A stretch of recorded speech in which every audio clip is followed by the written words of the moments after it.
everyone, welcome back to another episode of Login Helps. In today's video, I'm gonna guide you through how to log into Victoria's Secret credit card account. Keep watching the video till the end to learn how, and subscribe to our channel by hitting the subscribe button.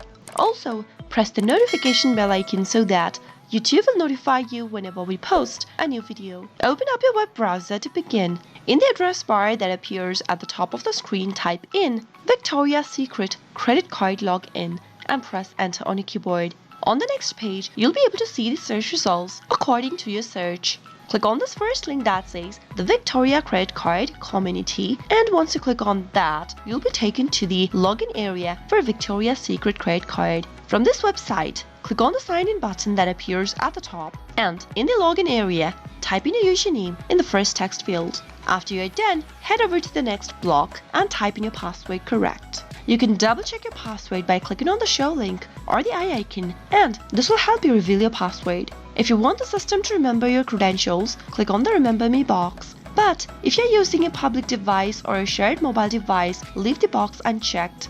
In case you've forgotten your username or your password, click on Forgot Username/Password link and follow the on-screen prompts to look for them. Finally, after you're done entering your credentials and you're ready to log in, click on the Sign In button. And that is how you'll be able to log into your Victoria's Secret credit card. I hope the tutorial was helpful. If it was, do give us a thumbs up. Comment down below in the comment box if you have anything to say to us. I'll be back soon with more tutorial videos like this. Thank you for watching.